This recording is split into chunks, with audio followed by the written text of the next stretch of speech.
Assalamualaikum warahmatullahi wabarakatuh. Selamat pagi anak-anak sekalian. Kali ini Ibu akan membahas mengenai refleksi atau pencerminan. Nah, pada pertemuan sebelumnya itu kita menggunakan koordinat kartesius. Kali ini langsung aja Ibu berikan rumusnya, oke?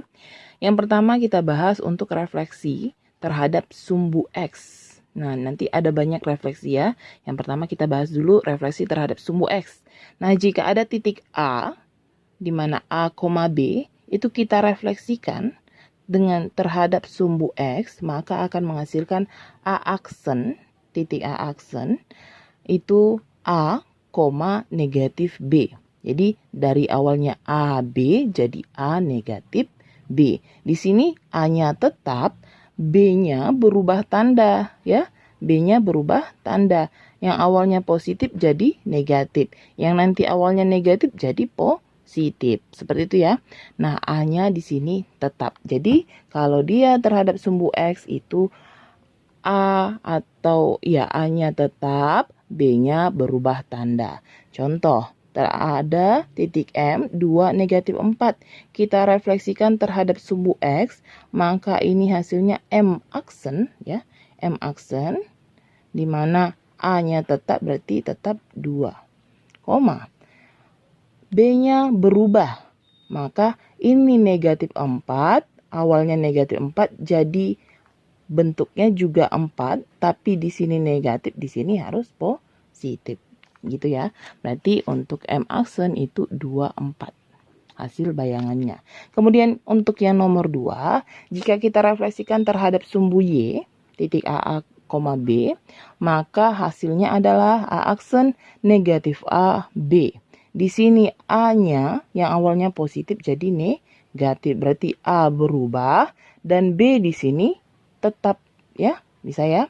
Contoh, ada titik P 3,7 kita refleksikan terhadap sumbu Y, maka hasilnya P aksen. Aksen menandakan itu adalah hasil bayangannya atau refleksinya. Nah, A-nya katanya berubah. Jadi ini 3 positif, maka di sini jadi negatif. Kemudian B-nya tetap 7, maka di sini juga tetap 7. Seperti itu. Oke?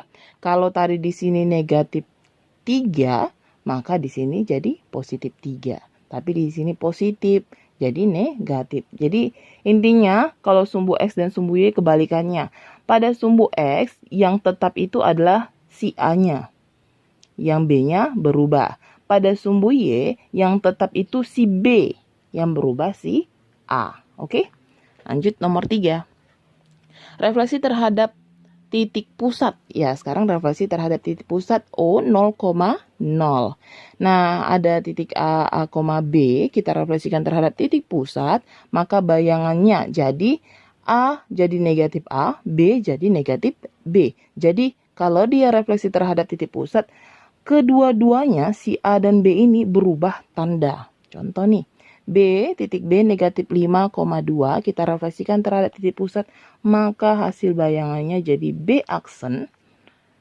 Kalau dia titik pusat berarti kedua-duanya berubah tanda. Negatif 5, negatif jadi positif 5. 2, positif jadi negatif. Seperti itu. Oke, mudah ya. Lanjut untuk yang nomor 4. Refleksi terhadap garis Y sama dengan X. Ya, refleksi terhadap garis Y sama dengan X. Jika ada A, B direfleksikan terhadap Y sama dengan X, maka hasil refleksinya atau hasil bayangannya jadi B, A. Ini AB, ini BA. Jadi kita balik, oke? Kita balik. Awalnya A, B jadi B, A. Kita balik angkanya. Contoh nih. Refleksi terhadap negatif 2, refleksi titik negatif 2, negatif 1, kita refleksikan terhadap garis Y sama dengan X, maka hasil bayangannya berarti R aksen. Ya, tinggal kita balik katanya, dibalik aja. Min 2, min 1 berarti min 1, min 2. Oke, bisa ya? Bisa. Lanjut untuk yang nomor 5. Refleksi terhadap garis Y sama dengan min X. Tadi garis Y sama dengan X. Ini min X ya. Y sama dengan min X. Jika ada titik A, B direfleksikan terhadap garis Y sama dengan negatif X, maka akan menghasilkan bayangan A aksen AB jadi min B, min A. Angkanya kita rubah, tetapi tandanya juga berubah. Kalau tadi di sini, kalau di Y sama dengan X, tinggal kita bolak-balik angkanya. Tandanya nggak berubah. Tapi kalau dia terhadap garis Y sama dengan min X, angkanya juga berubah posisinya dan tandanya juga berubah. Ini dari positif jadi negatif. Nah, contoh nih. Ada titik N, negatif 1,6, kita refleksikan terhadap garis Y sama dengan negatif X, maka N aksen itu hasil bayangannya, itu adalah kita ubah angkanya dan tandanya berubah. Berarti min 1, 6 dulu kan, 6 kita ubah tandanya dari positif jadi negatif. Kemudian, koma, negatif 1 jadi posisinya di belakang. Awalnya negatif jadi positif. Jadi negatif 6,1. Oke, bisa ya? Bisa dong. Kemudian nomor 6. Refleksi terhadap garis ya.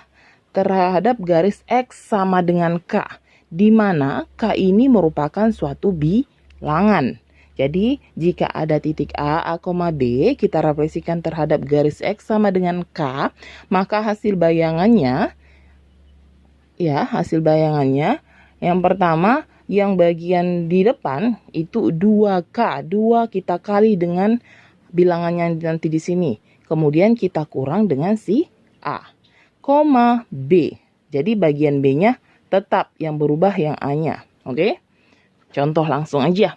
Tentukan hasil refleksi titik M 2,5 terhadap garis X sama dengan 4. Dari sini kita dapat nilai K-nya itu adalah 4. Ya, kita masukkan ke rumus. Katanya titiknya M 2,5. Kita refleksikan terhadap garis X sama dengan K. K kita di sini adalah 4. Maka hasil bayangannya berarti M aksen kita masukkan ke rumus 2 dikali K. K-nya mana? K kita 4 berarti 2 kali 4 dikurang A. A kita siapa? A kita 2. Koma B. B kita berapa? 5. B-nya tetap. Maka di sini dapat M aksen itu 2 kali 4, 8 dikurang 2,5. Maka M aksen itu sama 8 kurang 2. 6,5.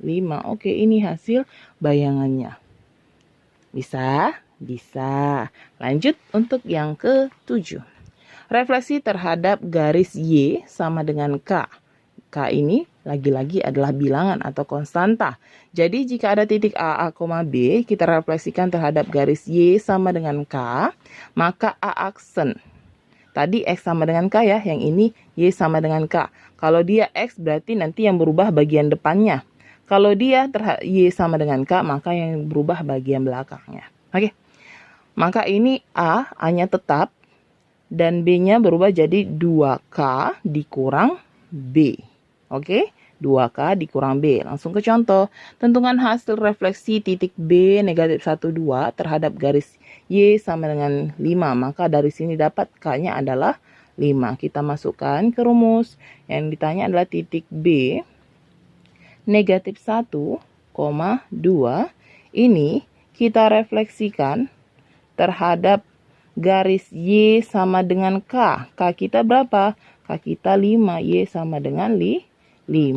Maka dapat B aksen. Bayangannya itu adalah A-nya tetap ya. Kalau terhadap Y berarti tetap negatif 1. Koma. Oke. 2K berarti 2 dikali K kita berapa? 5. Ini contoh ya. Kalau 3 bisa berarti 2 kali 3. 2 kali 5 dikurang B. B-nya berapa? B-nya 2. Oke, sama dengan B aksen itu negatif 1, 2 kali 5, 10. 10 kurang 2. Maka dapat B aksen itu adalah negatif 1.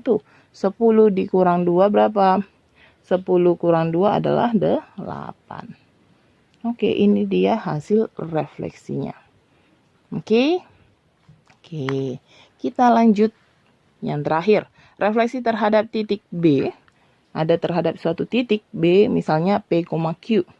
Jadi jika ada titik A, B, kita refleksikan terhadap suatu titik, yaitu titik B, P, Q, maka bayangannya jadi 2P dikurang A, 2Q dikurang B. Langsung ke contoh. Tentukan hasil refleksi dari titik A 2,4 terhadap titik B negatif 1,3. Kita langsung aja. A 2,4. Dari sini dapat P titik B, P, Q-nya siapa? Ini P. Negatif 1-nya si P, Q-nya si 3. Ya. Kita refleksikan ini terhadap titik B negatif 1,3. Maka hasil bayangannya A aksennya itu adalah 2P. Berarti 2 dikali P. P kita siapa? P-nya negatif 1 kali negatif 1 dikurang A. A kita siapa? 2. Berarti 2P kurang 2, 2Q. Q kita berapa? Q-nya 3. 2 kali 3. Kemudian dikurang B. B kita berapa? 4. Gitu. Maka A aksen sama dengan 2 kali negatif 1, negatif 2 dikurang 2, 2 kali 3, 6. 6 dikurang 4. Lanjut, A aksen itu adalah negatif 2 dikurang 2 adalah negatif 4, 6 dikurang 4, 2. Oke, berarti hasil bayangnya seperti ini. Oke, gimana? Ibu rasa mudah dipahami ya. Dan agar anak-anak ibu lebih paham lagi, coba kerjakan latihan berikut ini. Oke? Oke, silahkan dikerjakan. Tentukan hasil refleksi titik A 3,8 terhadap yang pertama sumbu X, sumbu Y, titik pusat, garis Y sama dengan X, garis Y sama dengan negatif X, garis X sama dengan 5, garis Y sama dengan 2, dan terhadap titik B 2,1. Oke, selamat mengerjakan. Terima kasih. Wassalamualaikum warahmatullahi wabarakatuh.